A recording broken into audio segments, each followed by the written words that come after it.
Postoji još jedno rješenje za jačanje mikrobioma, a to je upotreba probiotika.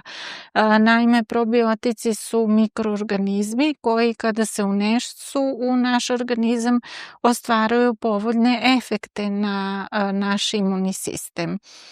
U početku se smatralo da probiotici imaju najveći značaj za regulisanje crevne flore, ali kasnije se shvatilo da probiotici imaju i druge značajne uloge u našem organizmu.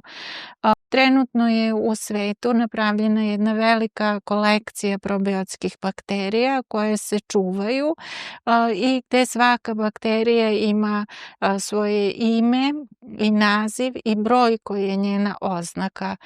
Probiotici su danas pakovani tako da se mogu i kupiti i po potrebi koristiti, ali je bitno da znate da se za određena stanja koriste tačno određene vrste probiotika.